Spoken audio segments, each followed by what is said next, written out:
Hello and welcome to the webinar here, co-sponsored by the Team Center and the Gallaudet University Regional Interpreter Education Center.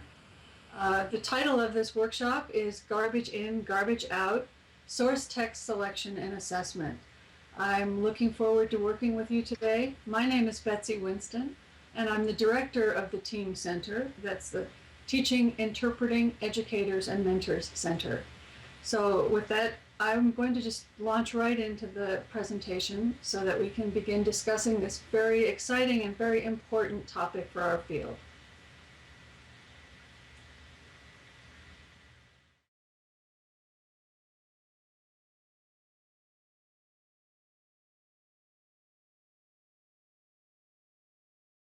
As I said, my name is Betsy Winston. I'm the director of the Team Center. I want to give you just a bit of background on this research project. What I'll be reporting on today is the current and ongoing work of the GIGO, the Garbage In, Garbage Out project, that has been really going on since about 2010. We started in 2010 as a couple of researchers looking for some answers about what we are doing when we assess interpreting and where we have to start looking in order to have valid and reliable assessments of interpreters. I was working at that time with Dr. Lori Swaby of the Katie Center, and that's at St. Catherine's University, and she and I began the project and were fortunate enough to be working with Dr. Cynthia Roy and Dr. Melanie Metzger, who provided us with two graduate students. We've been working, fortunately, at that time with Danielle Hunt, who was a PhD student at Gallaudet, and since then working with Tamar Nelson, who is also a Gallaudet graduate student. So I want to just take a few moments to acknowledge all of their help. At this point, Danielle and Tamar and I are working on this, moving forward bit by bit, but still moving forward, finding some wonderful information about source text selection.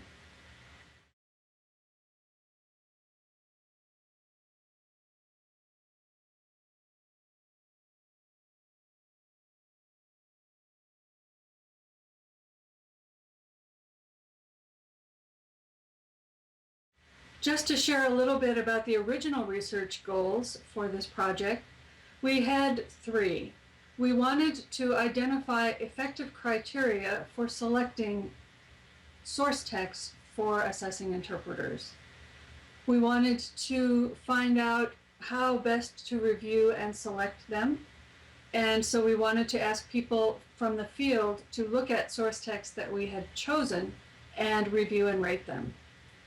We then also, as a third goal, wanted to have those source texts interpreted so that we could analyze at the discourse level the source text itself and the various interpretations that we gathered of those source texts, so that we could look at interpretations by expert master interpreters, by students, and by people at various stages along their voyage or their journey to mastery of interpreting. We've been slowly collecting some of those interpretations, and we've been rating and reviewing source texts. In terms of identifying effective criteria, I just want to be very clear that so far what we've identified are current practices, current criteria that people believe are important. They're criteria from people who are experts in the field, expert educators, expert researchers. But I just want to emphasize again that these are current practices, and we still need, as a field, to evaluate and investigate them to see if and which ones of them are actually effective, and which ones may not be effective, even though we believe in our gut that they are. This slide is one of the reasons, or one of the inspirations for the title of this workshop. The slide, or the acronym that you see at the top of the slide, WYTIWYG, W-Y-T-I-W-Y-G, stands for what you test is what you get. And that is really something that we try to keep in mind every time we look at source text. If we use a source text that isn't testing for what we want to see or assess, then we're not going to get a target text that is of any use to us in an assessment. So again, we try to keep in mind that the test itself is very important in determining what we have to assess at the end of the day.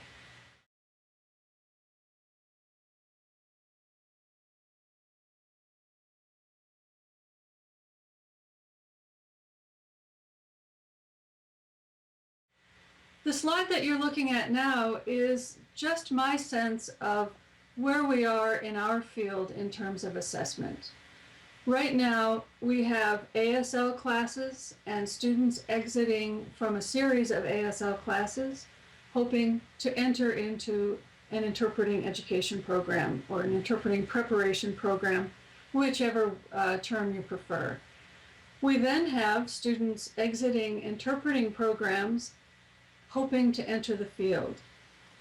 And there is really, at this point in time, a complete disconnect between the skill levels that students leave ASL courses with and enter interpreting programs with.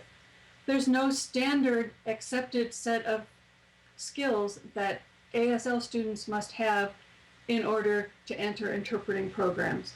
We don't know what those skills are.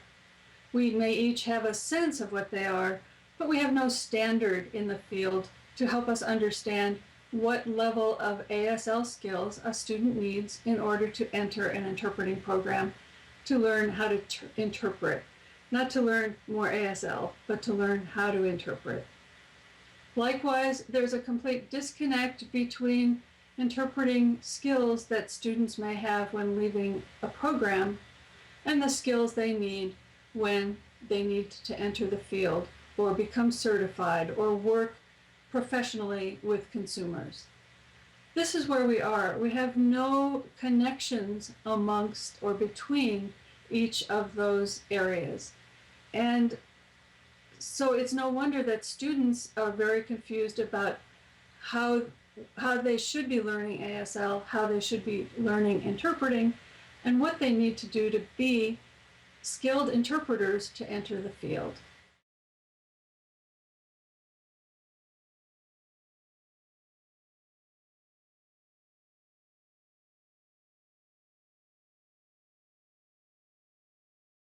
This next slide demonstrates where I believe we need to be in our field. We need to develop standards that help us as educators and students who are trying to become effective interpreters understand what skills they need to have when they exit ASL programs and want to enter interpreting programs. We need to have very clear standards about what interpreting skills are needed across the board to graduate from an interpreting program.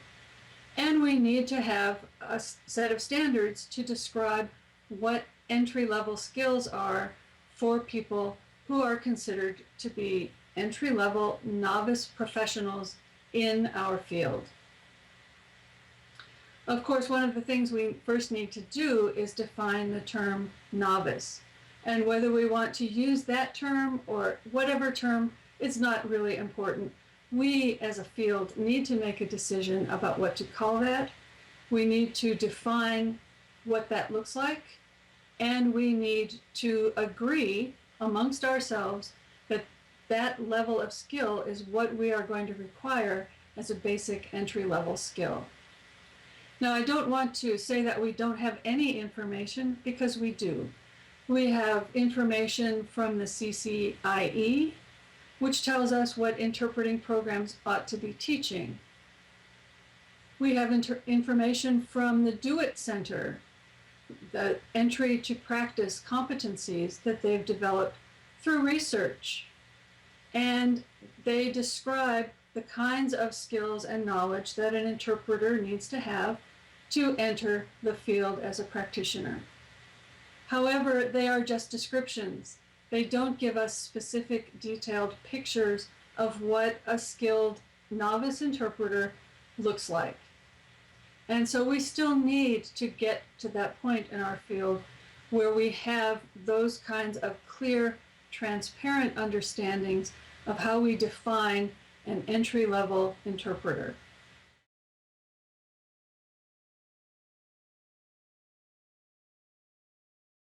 On this slide, it's just an image of how I feel much of the time as I think about assessment, as I think about teaching interpreting. It's a feeling of being totally overwhelmed. There is at this point in time a lot of information out there in the field for us. If we look at the fields of spoken language interpreting, there's research, there's information that we can learn from about assessment, about how to look at assessing interpreting. There are interpreting certifications and tests not only in the United States, but around the world that we can learn from.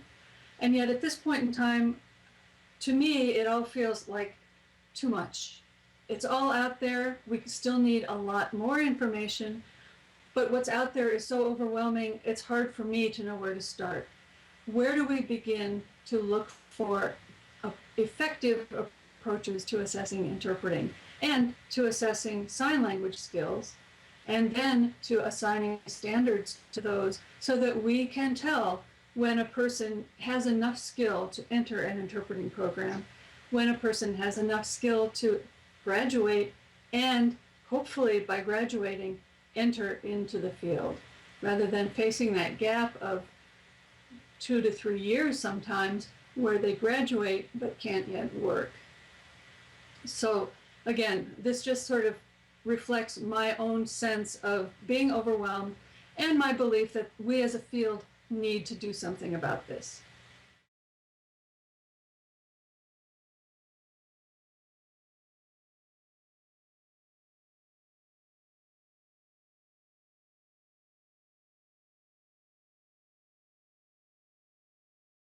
This slide is just a brief description of the kinds of information and data that has been gathered to date about and on this project.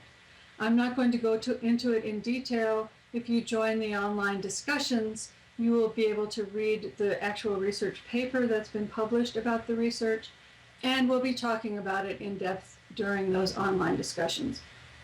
But just briefly, we've collected information from 3 online seminars between 2010 and 2011. And also we've conducted focus groups from people who participated in some of the research and data collection.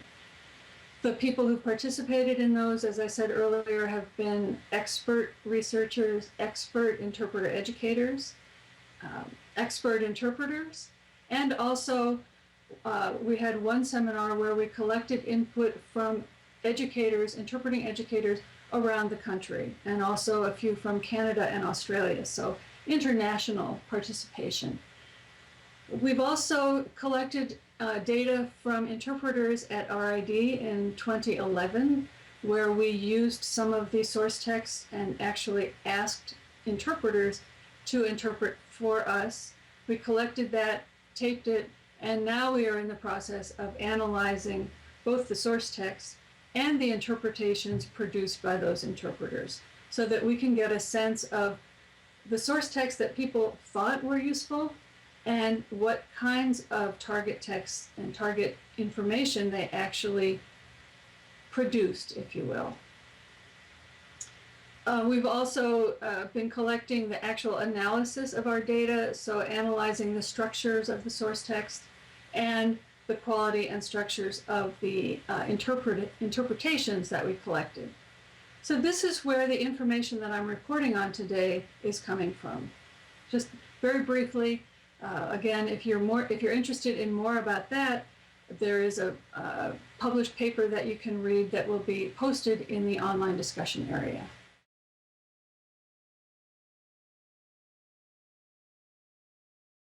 So again, what I'm reporting to you today are preliminary findings from this ongoing research.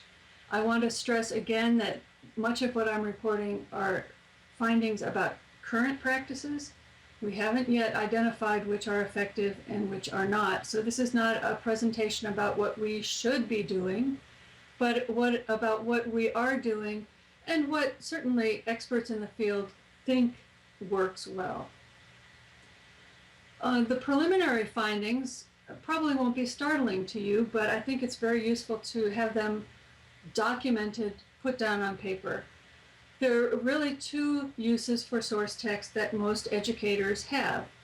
One is for evaluation, and one is for education.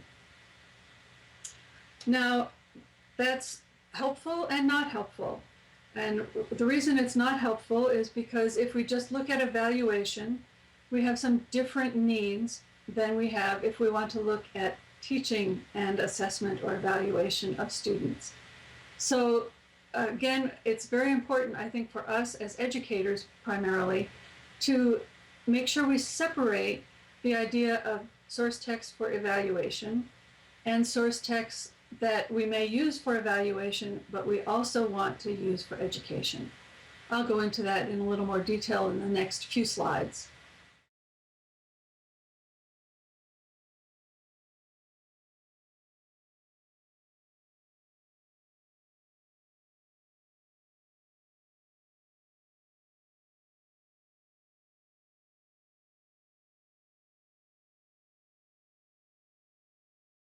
So first I want to talk about the use of source text strictly for evaluation. And when we use a source text for evaluation, we need to keep in mind that any specific evaluation based on any specific source text is nothing more nor less than a single snapshot in time of an interpreter's skills. It does not give us a long-term view. It does not tell us what they could do in other circumstances. It is a single snapshot. And we need to keep that in mind. It cannot do more than that. I think sometimes as educators, we wish an evaluation could do more than that. But if we think about something like a certification test, whether it's RID, the NIC, the evaluation certification test in Canada, AVLIC, the NAATI, N-A-A-T-I, NAATI test from Australia, each of those provide a single one-shot picture of what an interpreter can do in that specific setting. We need to accept that that is a limitation of an evaluation and approach tests like certifications knowing that they are one picture. They often provide a minimum entry-level skill assessment so that we know people can do the minimum in order to proceed to further their professional skills, to further master interpreting. But oftentimes an evaluation is nothing more than a snapshot of minimum entry-level skills. I think, again, we need to keep that in mind because so often I hear myself and others talking about the need to test the best interpreters for the best jobs in order to be certified. That's generally not what a certification test does. It's also not what most single evaluations do. They simply, again, give us a snapshot. And I hope I've said that enough times to really help us remember that.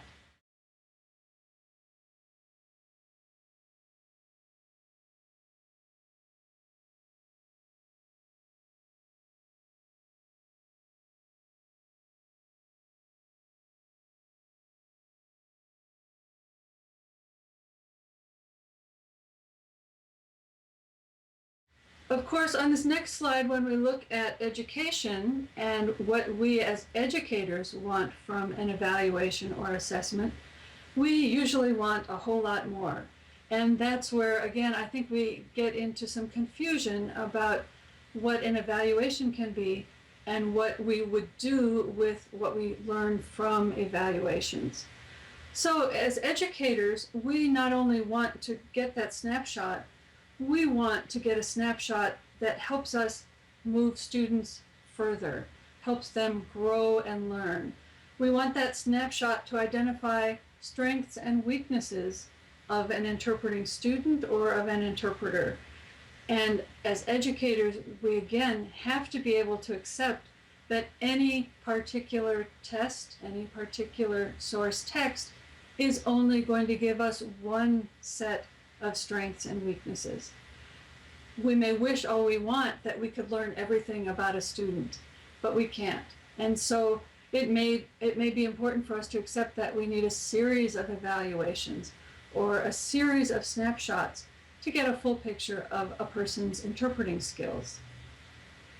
We can, using assessments or evaluations, document growth with a series of single snapshots. But again, we as educators, want oftentimes to do much more with the results of an evaluation than can actually be done.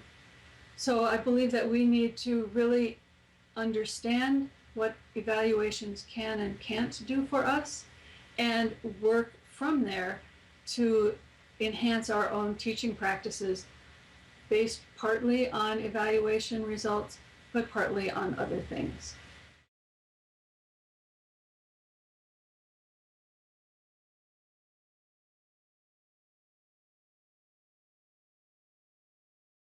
On this slide, I'm showing you the findings that came from our various data collection adventures, if you will. We found that criteria for source text used in evaluation generally need to meet 3 different sets of standards or criteria. And they are authenticity of the text,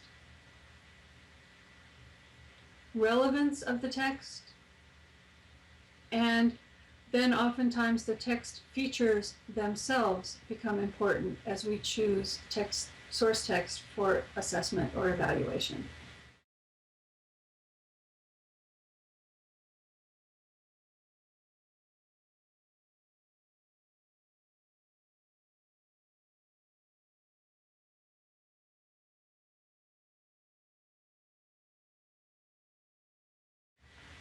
The first set of criteria that I'm going to talk about on this slide is relevance. The text itself needs to have relevance to what we want to assess. Now, again, that's probably not rocket science. It's not earth-shattering news to any of you who've been teaching interpreting for a long time. But basically, the topic or content of the source text needs to be relevant to what we are applying the test to. So, very logical. If we are testing for medical interpreting skills, it needs to be a text about medical interpreting. It needs to be relevant to that topic. However, I think that's a surface description of relevance. I think when we think seriously about relevance, we again want to serve all sorts of masters with one text, and it can't be done. Beyond that, I think when we talk about relevance for certifying, for example, entry to the field or certifying medical interpreters or legal interpreters or whoever we want to certify, we first need to know what that level of interpreting looks like. And I suggest, with all due respect to all of us who've been in the field working on assessment, on interpreting for many years, that we still do not have a clear picture of what entry to the field means. And until we come up with that picture, until we analyze what entry to the field jobs are, and until we understand and analyze what skills are needed, we will not ever be able to come up with a text that is relevant to assessing interpreters who are going to be entering the field. So we have a lot of work to do. I think it's very possible. We need to analyze the work settings. We need to analyze the kind of language and discourse that occurs in those settings. And only then will we really be able to identify source texts that are relevant for testing interpreters at any level. I'm thinking right now of interpreters who are graduating from programs and hoping to enter the field. But at any level, we need to have a clear understanding of what is relevant, and I don't believe we have that at this point in time.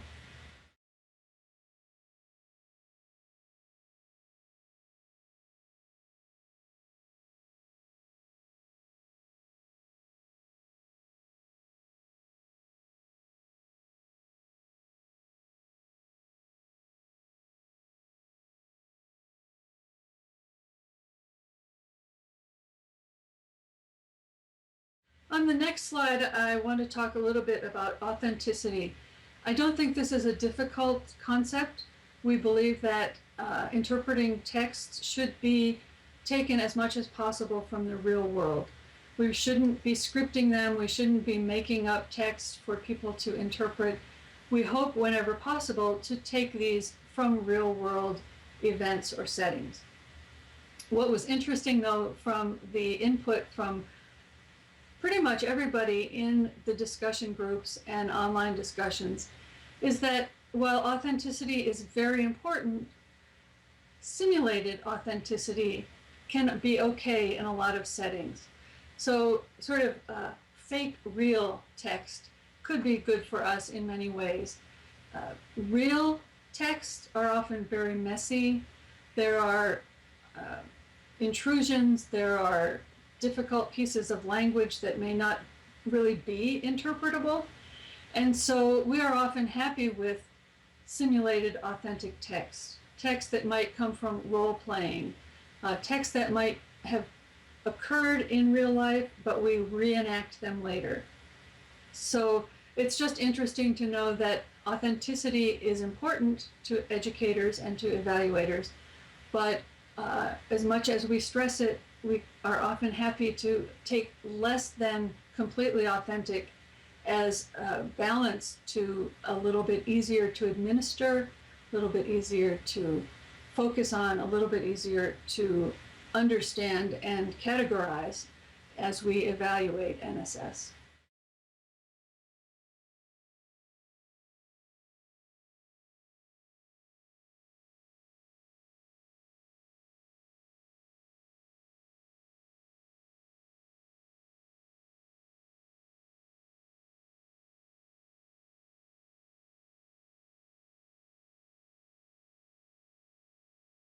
The third set of criteria that people found important in choosing source texts for evaluation were the text features themselves.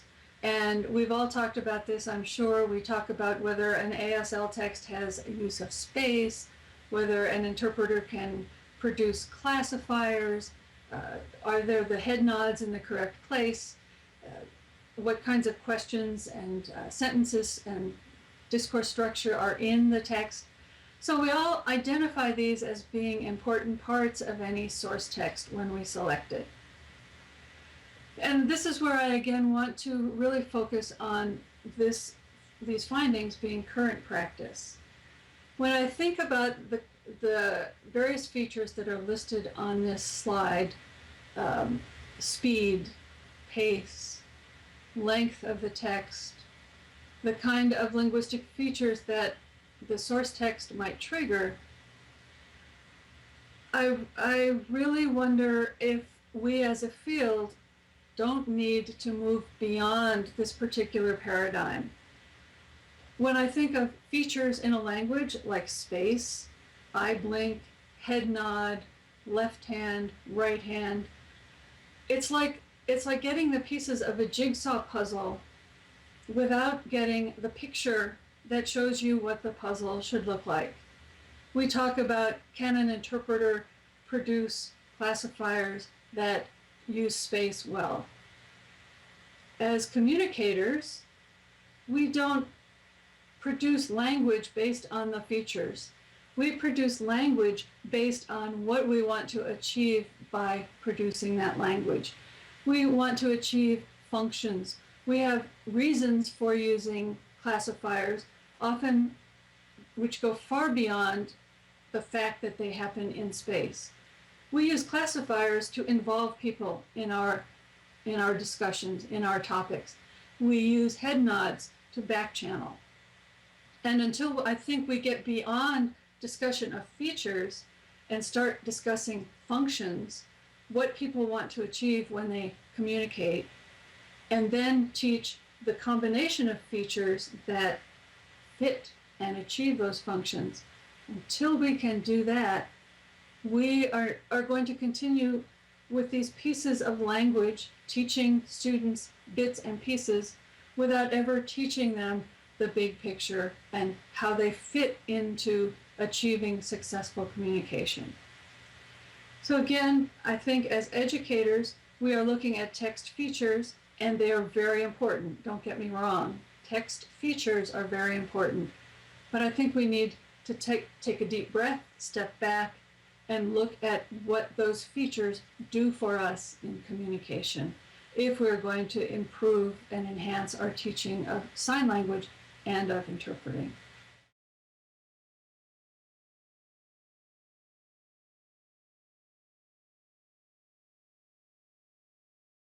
On the next slide, I want to show you the criteria that we as educators found important for source text. And in fact, 3 of the criteria are exactly the same as those we found important for evaluation: authenticity, relevance, and text features. However, as educators, the 4th thing that we found important, and I've mentioned this already, is being able to use that text for many purposes. So we want to take a text and not only use it for assessment, we want to then apply the text for many other things, because as teachers, we always want to be focusing on the learning of our students, not only the assessment or testing. And I will explain multipurposing in the next slide.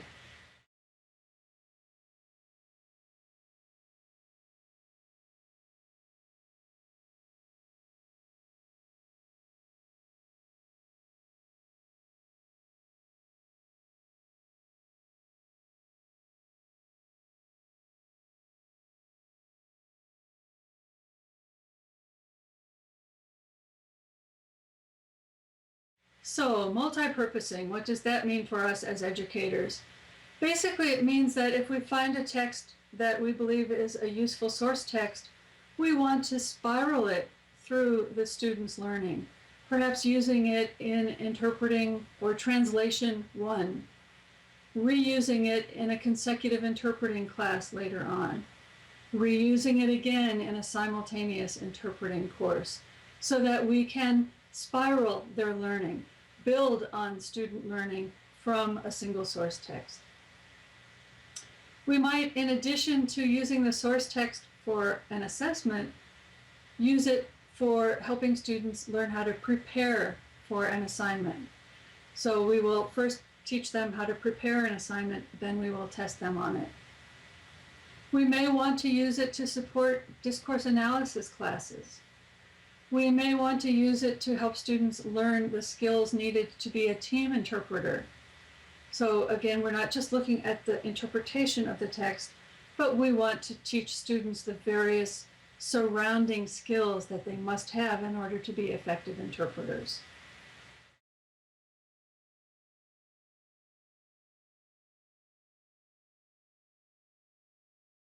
Those very briefly are the findings of this research to date in terms of what types of criteria, what sorts of factors go into a quality source text, what we believe we need as part of a source text. What I want to discuss very briefly now is sort of stage 2 of the research, which was when we began to collect source text reviews. We began asking people to look at source texts that we believed met these criteria, and we asked them to rate them in terms of sort of overall acceptability or usefulness for novice interpreters. We define novice interpreters as a working definition, someone who is leaving an interpreting program, graduating an interpreting program, and wanting to go to work in the field. So we decided, and this is purely arbitrary, that those were one and the same. Person leaving an interpreting program who is ready to work in the field as a novice professional. We gathered many source texts. It took, sadly to say, months of research. We finally found 10, 5 ASL and 5 English, that we felt satisfied the criteria more or less. We then put these online and developed a questionnaire based on our findings of current practice, and asked people to watch the video and then fill out the questionnaire. And some of the things that we looked at, I'll talk about in a minute.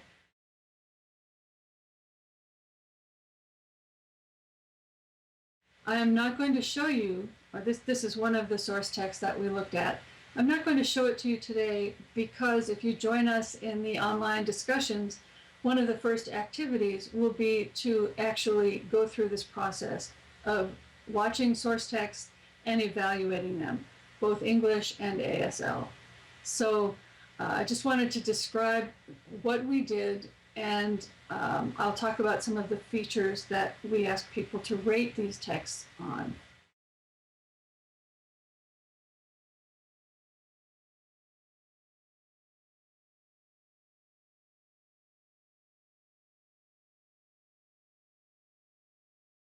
Next slide, some of the features that we included on our questionnaire were about the text itself and the content.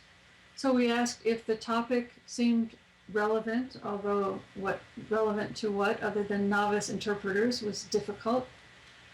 We asked if the setting seemed appropriate for novice interpreters, the purpose of the communication, if that was appropriate for novice interpreters. We asked if the participant roles seemed to fit the kind of roles that novice interpreters would be working with, and if the goals were appropriate for novice interpreters to be working towards.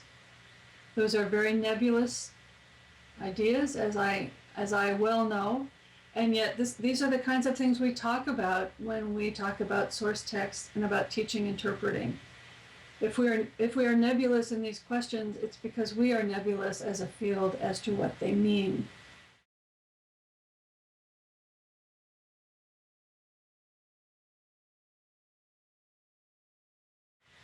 We also asked about presentation of the video, pure physical kinds of things.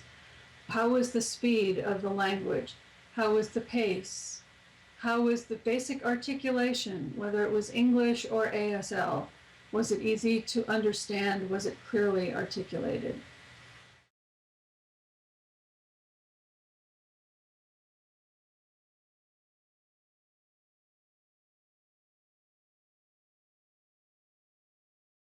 We also asked about the discourse structure and asked people to rate their sense of the discourse structure. We asked them to think about the density of information. Was it a planned or unplanned kind of discussion where the information was packed in there, or whether it was kind of flowing lightly and as in a conversation of some sort? We asked about the cohesion of the text. Did it flow together, one thought to the next? Or was it all over the place in terms of connecting ideas and concepts? We asked them to rate the grammatical structure and the lexical choices in terms of jargon, vocabulary level, etc. Were these appropriate for novice interpreters to be possibly interpreting?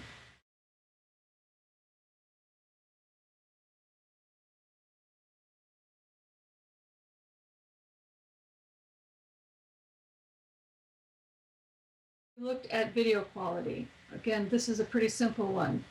Was the quality of the video itself good enough to be used for a source text, for assessment and or for education?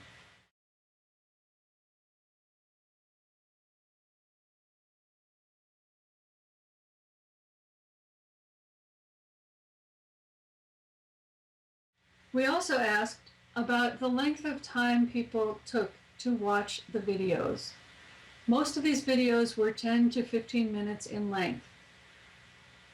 I don't know if we openly admit this or not, but from my own conversations and my own experience, I know that for the most part, I can guess if a source text is going to be pretty much what I want in 2 or 3 minutes. If I think it is, I will watch it longer to make sure it fits the criteria that I'm looking for. But I know in the first 2, 3, 4 minutes whether or not a source text is really going to fit my gut feeling of what I want it to do. Understand, oftentimes my gut feeling is very wrong, and those source texts will produce something totally out of the realm of what I was expecting. But still, I can watch a source text and figure out pretty quickly whether I think it's going to work. So we ask people to let us know how long they actually watched these texts before they made a decision about their appropriateness.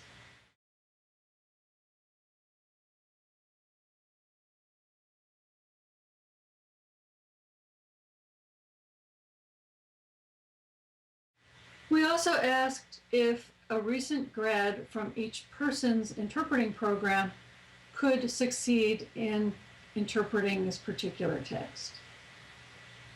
Depending on the program, some people would say yes or no. And so again, because we have no real standards about what a graduate looks like, people had different ideas about whether or not people could interpret the various source texts that they were reviewing. But these are the source text features that we rated, and when we do this in the online webinar, you'll be asked to rate some of the same features.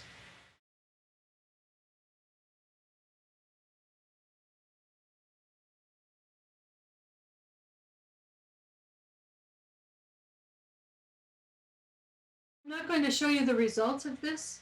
I will share them again in the online discussions next week after you've had a chance to look at some of the source text. The results that we have to date are very interesting, and again, I will share those with you during the online discussions in the next part of this webinar.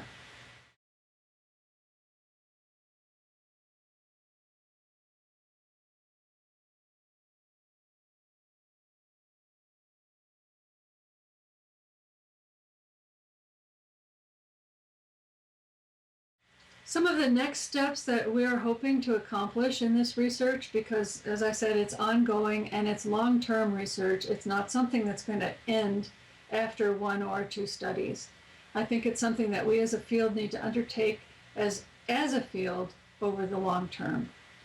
Some of the next steps that we are hoping to do in the near future is to identify more source texts that people think are suitable for novice interpreters.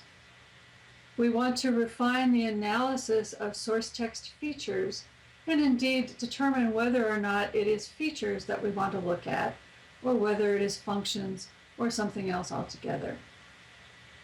We want to refine how we analyze interpretations, indeed how we define interpretations and successful interpretations.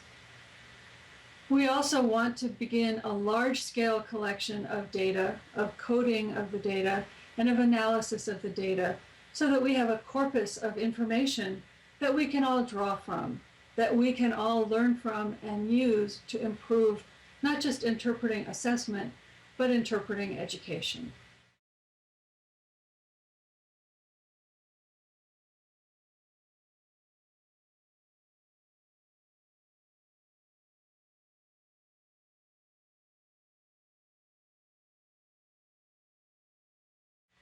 You might be asking yourself why we need to have a corpus of analysis, of research, of understanding of source text. I think it's extremely important for us in the long term to gather this information. I think that it will inform our teaching and our interpreting in ways that we've not been able to inform it in the past. I think having this information can inform our ability to devise common or standard definitions. I've said this several times, we need a definition of what a novice professional interpreter looks like. We need to define that. It's not magic, it's not something that exists. We have to define it by coming up with a working definition. That definition may change in the future. It may not be what we think it is in our own minds. We need to come up with those definitions. The best way to do that is to inform our thinking by research and evidence. I think this kind of corpus and this kind of research can inform our teaching practices. It can change our teaching practices from, pardon me for saying this, but some very superstitious hand-me-down practices that we've used because that's how we learn, It can inform us whether maybe some of those are very effective and some of those are not effective at all. We can learn how to enhance our practice in teaching interpreting through this kind of research. It can inform how we assess and the kinds of assessment tools that we use in our evaluations, in our national certifications, our state certifications, our graduation testing, our entry to program testing.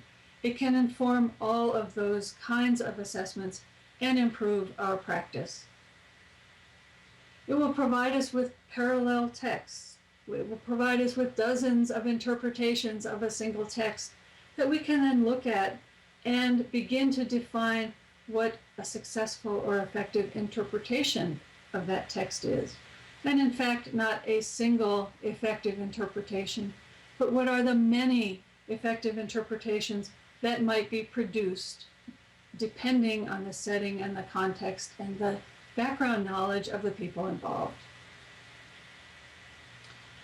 Those are some of the reasons why I think this research is so very important. I hope that you will come up with other reasons why it's important and that we'll be able to discuss these in more depth during the online discussions. And also, if you're joining the face-to-face sessions that are occurring in a couple of weeks after this, that we'll be able to go into even more depth about why this is important.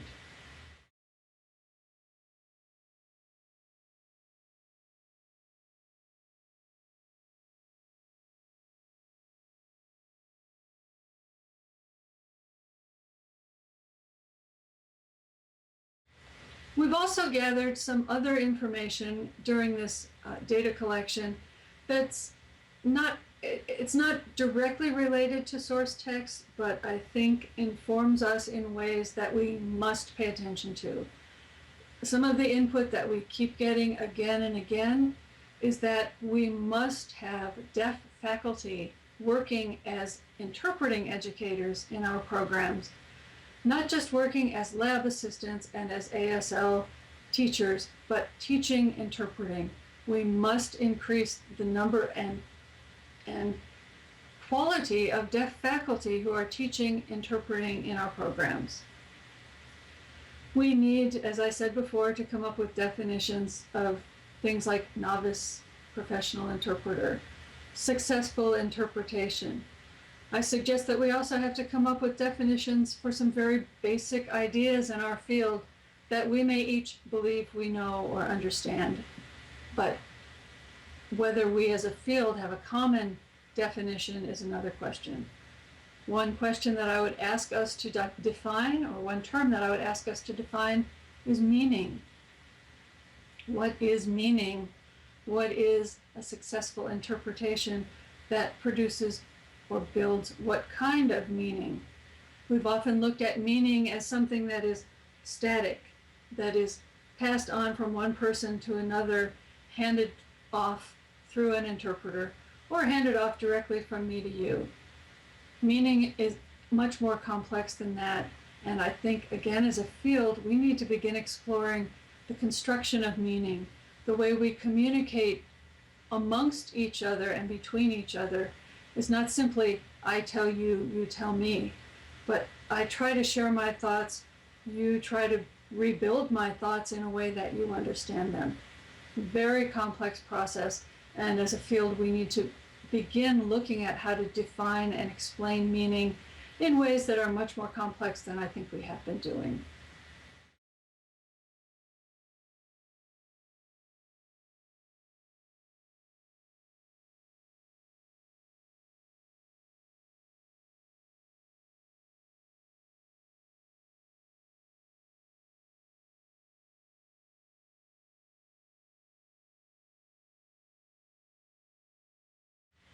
On this next slide, I've just listed a few of the products that have come from this research to date. We've come up with a list of resources that people use for looking for source texts. That in itself seemed to be a very valuable resource for people. We've come up with commentaries from participants about some of these source texts, which have proven very valuable to participants in the discussions. We have a growing corpus of data, and we have come up with, sort of as a byproduct, people describing their strategies for teaching using source text. This is a wealth of information that we are just beginning to analyze and try to organize in some way to be able to share. But it's a wonderful byproduct of this research.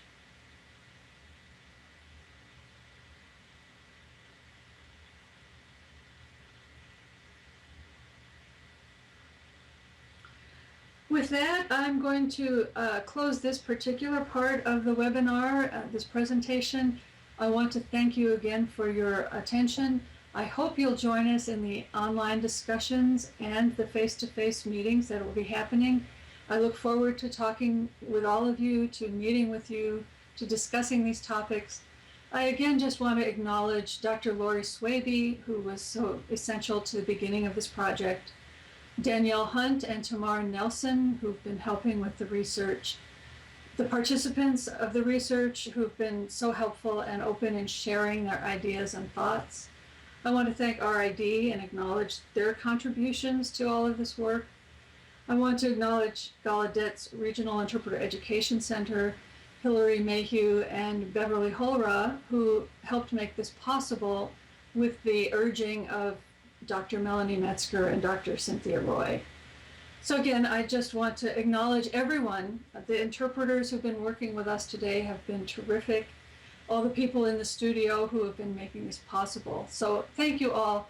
But those of you who are watching, thank you for your attention, for your thought on this topic. And I really look forward to working with all of you in the coming weeks. The next couple of slides are just a list of some references. And the final slide asks for questions and comments. I know you can't ask them now, but I hope you'll jot them down, bring them to the online discussion. And if you have any particular questions for me, you're welcome to email me or visit me at my own website. And the URL here takes you directly to the research that's been done on this source text project. Again, thank you very much, and I look forward to our coming discussions.